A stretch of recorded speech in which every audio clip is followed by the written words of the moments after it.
An architecture firm has the following financial structure for projects. It's got an overhead multiplier of 1.6. It's got a break-even multiplier of 2.6.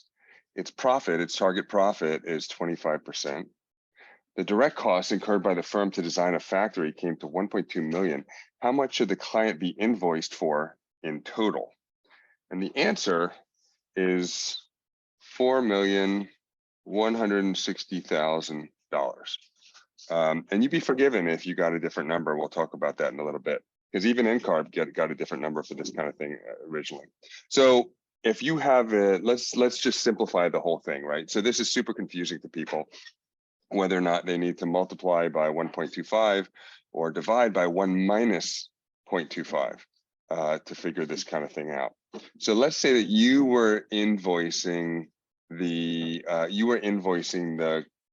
client 3 cookies. So let's say you're getting paid in cookies instead of you're getting paid in dollars, and you're invoicing 3 cookies, and maybe 1 cookie is what it cost you in direct expenses. In other words, that's billable hours for the architects who are working on that particular project. 1 cookie is so that's this cookie right here, we'll say, and 1 cookie is the overhead costs, things like rent and copier maintenance and travel to conferences and that kind of thing. And that's this cookie. And then 1 cookie is profit. So our profit, then we would call our profit margin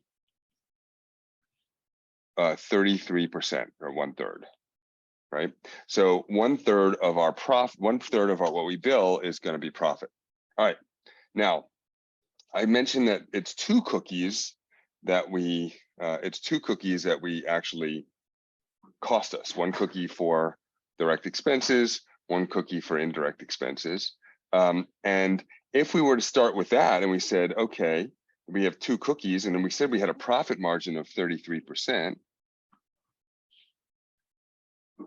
So you could reasonably maybe assume in this example that that we can take 2 cookies and we can multiply that by 1.33, and we'll get what we should bill the client. So go ahead and take a moment and multiply 2 times 1.33 and see what you get.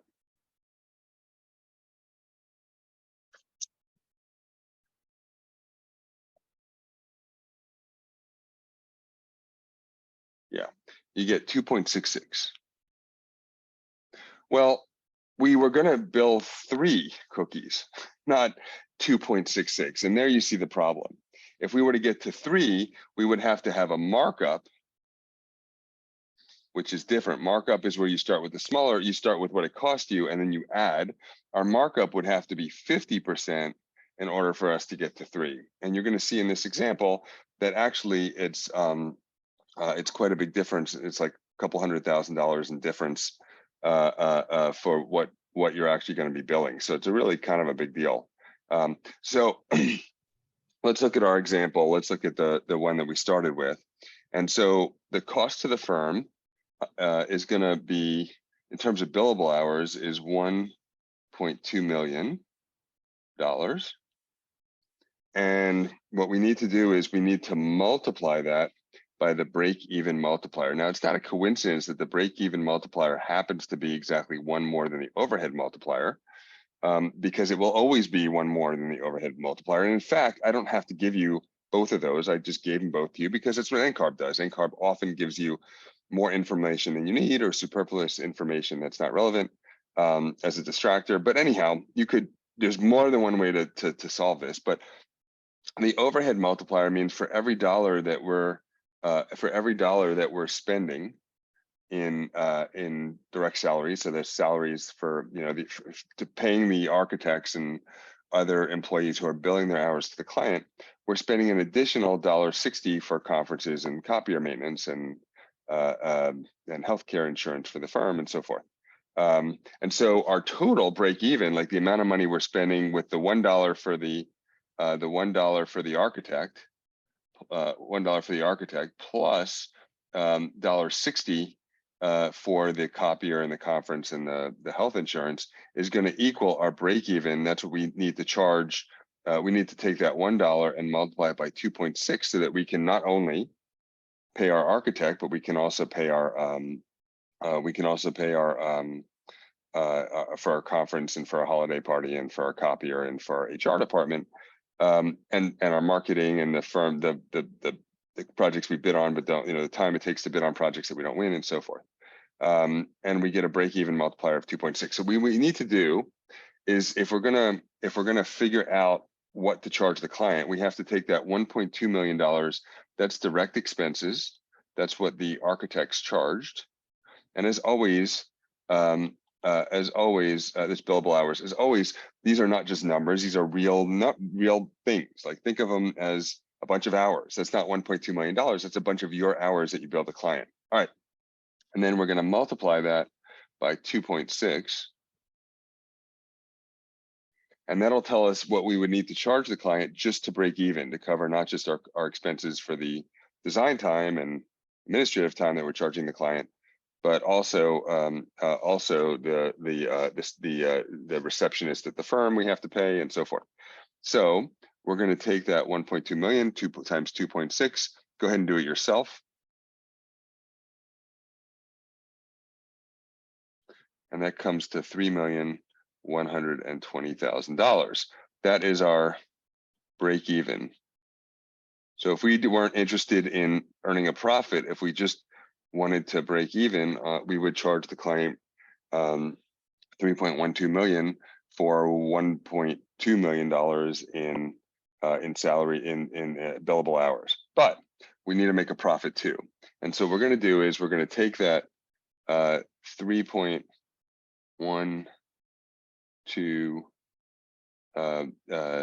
million, and we're going to divide it by 1 minus the profit margin. Now the profit margin is 25%, so 1 minus 0.25. So that's going to be equal to 3,120,000 divided by 0.75. And again, that 1 point, the 1 is constant, and that 0.25 is our profit margin. So go ahead and do that. Do the calculation for that. $3,120,000 divided by 0.75. Tell me what you get in the chat.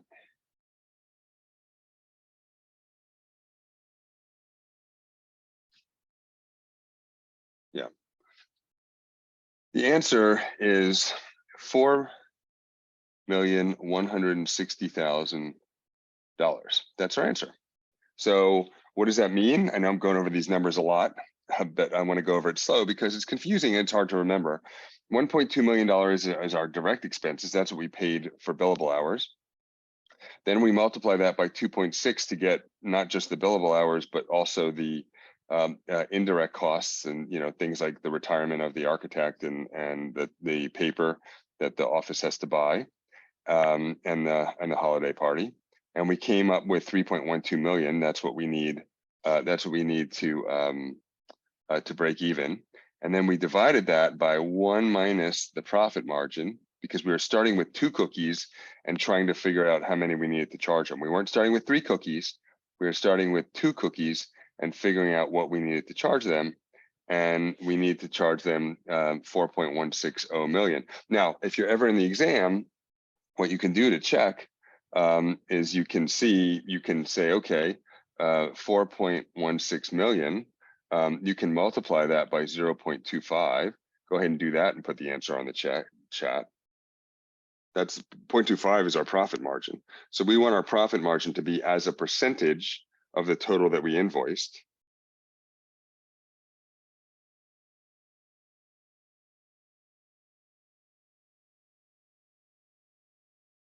And we get $1,040,000. Well, that's our profit.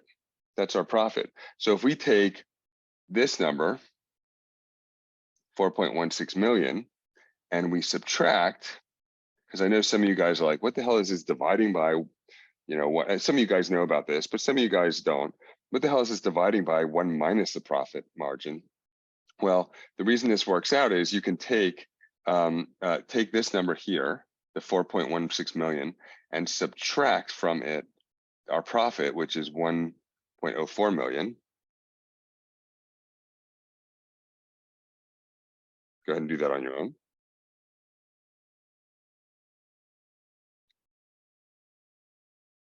And you're going to get our break even. You're going to get, so 4.16 million minus 1.04 million is equal to 3.12 million.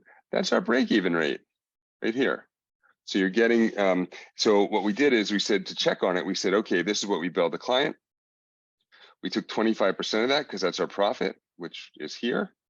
And then we subtracted our profit from what we invoiced the client, and we should get the break even, and that's what we get. Now, there's something else we'll often invoice the client for is reimbursable expenses, things like plotting costs, and most significantly, costs for consultants like the engineers. But I didn't include that in this particular problem. All right. Now, go ahead and let's work backward. So go ahead and let's work backward. So now this is a different problem. An architecture firm is the following financial structure for projects. Same thing, overhead multiplier 1.6, break even multiplier 2.6, profit 25%. The firm invoiced an owner of 4.16 million. What was the break even cost? So it's basically just what we did a second ago. We're taking 4.16 million. We're going to multiply it by 25%, 0.25. That's going to give us our profit. There's, again, more than one way to do this, but our profit is 1.04 million.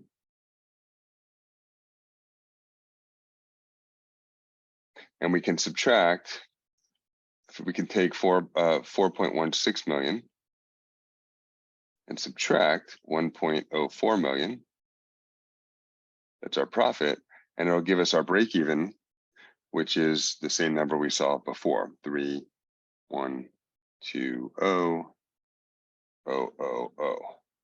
So we'll just go the other way.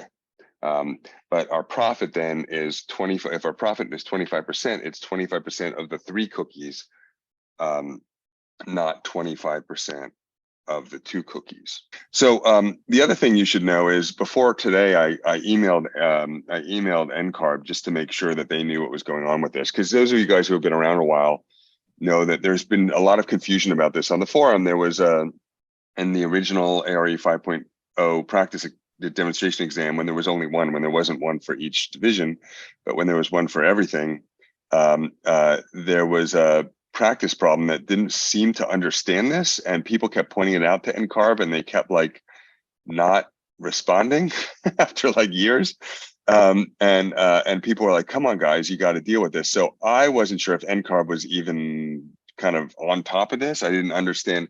So I wrote to them and just made sure that they understand, you know, that they do understand this nuance. Because if you did it the other way, if you took the 1.2 million, and if you took the 1.2 million and you multiply it by 2.6 to get the break even, that's 3.12 million. And then if you took that and instead of dividing it by 0.75, you multiplied it by 1.25. So if, you know, you accidentally confused markup and profit, the idea behind them, you would have $3,120,000, and you would multiply that by 1.25, which is what NCARB did in their practice exam, essentially a version of that. And you would get, I think it's like 3.9 million. Go ahead and figure that out yourselves and put it on the chat. Yeah, so I think it's 3.9 million. Now, what does that mean? Well, that means if you did it that way, you charge 3.9 million instead of 4.16 million. It's over $200,000 difference. So you cost your firm $200,000 if you did it that way, which is obviously very significant. So, all right, I have time for, well, we can take some more questions. Hi, yeah, thank you very much. This is very helpful.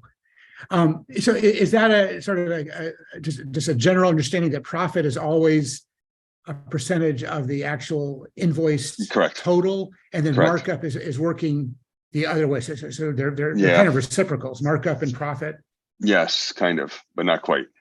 Because it's not like you're dividing by 0.25 versus multiplying by 0.25. You're Yeah. dividing by 1 minus 1.25 or Yeah. multiplying by 1.2, So yeah, they're almost reciprocal. So they're somewhat related, but try not to get too worked up on that. In general, I don't think that markup is super important to know. You just want to not, except for that you want to make sure not to do a markup when you should be doing a profit. And this is NCARB's understanding. It sounds like you made some No, effort to confirm that. This is NCARB's understanding. They confirm that this is actually their understanding, which is, thank you. It's good because that's how it is in real life too. So Yeah. that's a scar. Can you hear me? I can. Okay. So my process for this question was to actually take the break-even multiplier and do the same process by dividing it by 1 minus the profit. Is there any worry in like approaching the break-even rate with the same method? That should work. Because I got the same answer. Yeah, that should work. Yeah, there's like any kind of arithmetic, there's it depends whether you use, this particular distributive property or this, you group it this way or that way. But yeah, no, if it worked for you, if that makes the most sense for you.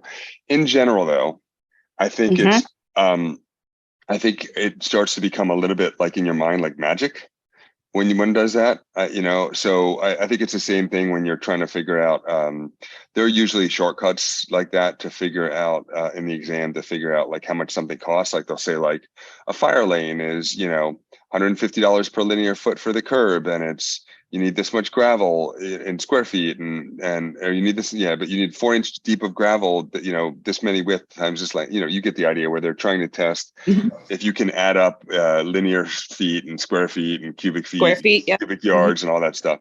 And there's usually in that sense also a way to kind of shortcut it, and several of the others as well. Same with BTUs per hour. And in general, I think it's easier. Let me rephrase that. I think it's harder to make a mistake if you work out each thing and then add them together, because then you can see if it passes a smell test. So if you're like, wait a minute, are you telling me that the sand cost $100,000, but the gravel cost $4.5 million? That doesn't sound right. Right. I must have messed up. I must have messed up something there. So it's easier to find a mistake.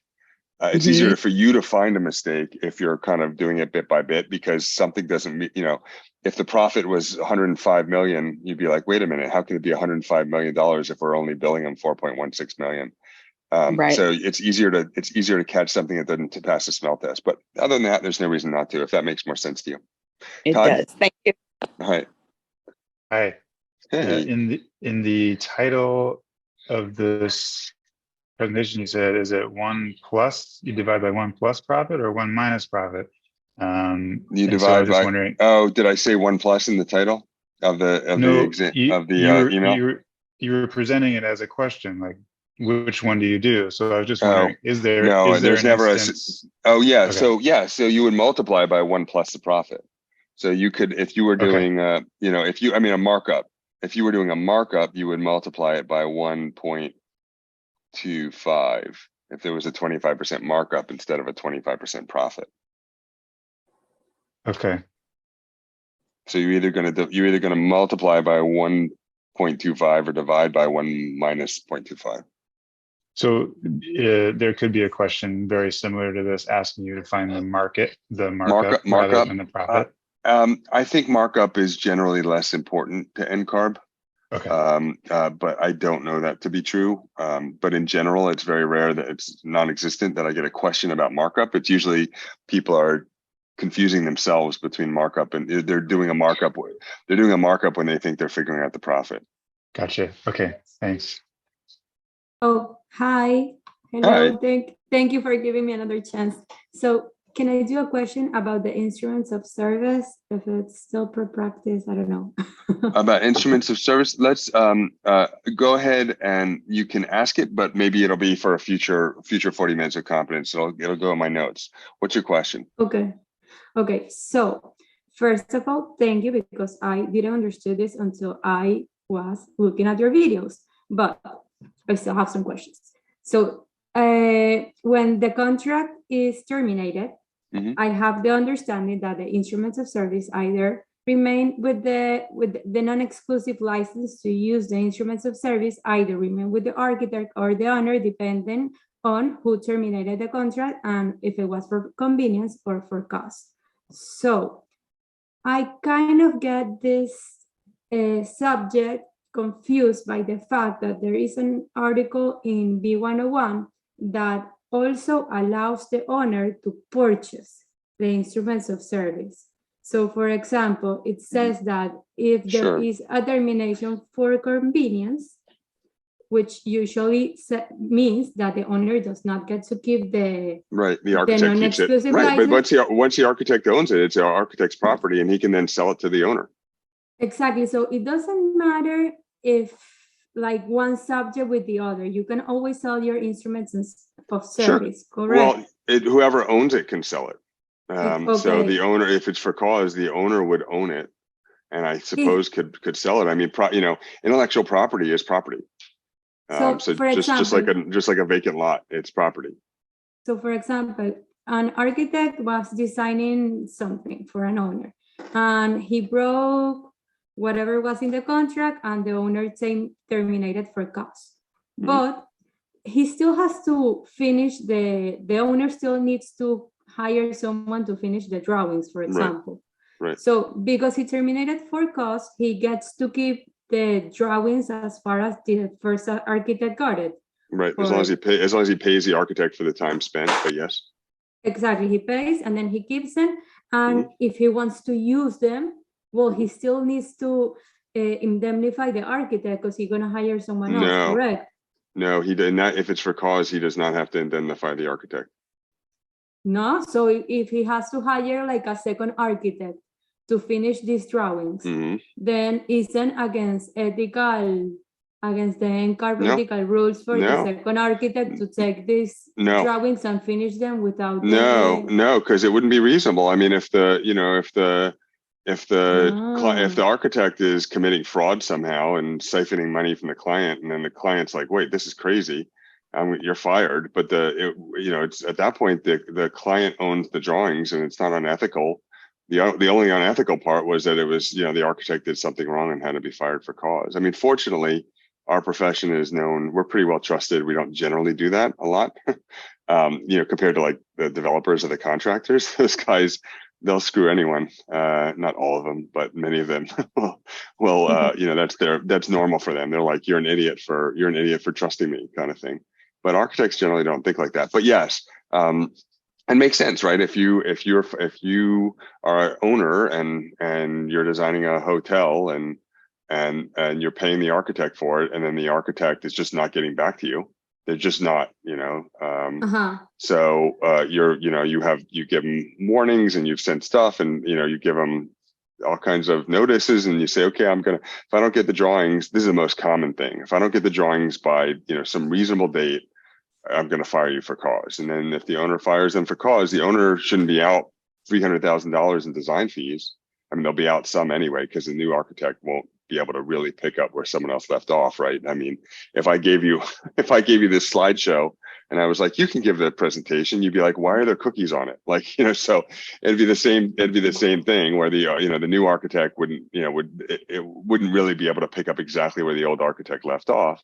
There'd be a learning curve. But anyhow, and the owner does not have to indemnify the architect, because the owner paid the architect, and the architect kind of screwed over the owner, and it wouldn't be fair for the owner if the architect did subpar work and made corridors that weren't wide enough for code. So he owns them.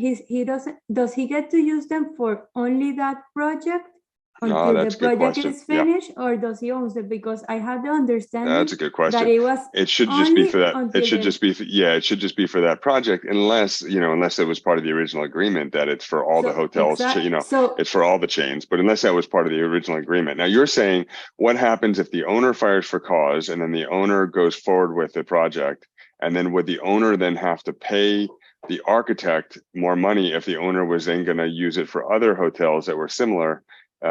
Given that wasn't in the original contract? Is that what you're asking? Yes, because that's a good question. So you should be a lawyer. because I mean, it's so No, unlikely that all that would happen that it almost no. certainly would just go to court at that No, point. not really. No, because I think there are two concepts that are very similar and they get mixed up a little bit, because one is that the owner may get to use the rights for the, how do you call them, the license that the architects give, the non-exclusive license for use in the instruments of service. So that means that you only get to use it for this project. So Right. if the architect, for my understanding, if the owner terminates for cost, he gets ownership of this license, not of the drawings. Sure, but you're going. That's like this. That's the exception to the exception to the exception. You're going too deep. But yes, I mean, the contracts can't spell out everything. Yeah, yes, contracts cannot possibly spell out everything. So, like it's quite possible that this would there's always scenarios in any contract. If I'm going to rent a sailboat tomorrow, there's going to be something that I could do that's not covered in the contract, and it's not clear. And so, yes. But there's a lot of people. It's not just you, Violetta. There's a lot of people I run into who are uncomfortable with the ambiguity of those types of situations. But you have one must recognize that it would be thousands of pages of contracts if every possible. Of course. So I don't. My guess is there's nothing that spells out. That would be a case by case, in the courts kind of situation. Okay. All right. Good night. Thank you for following the question. All right. Good night. Get licensed.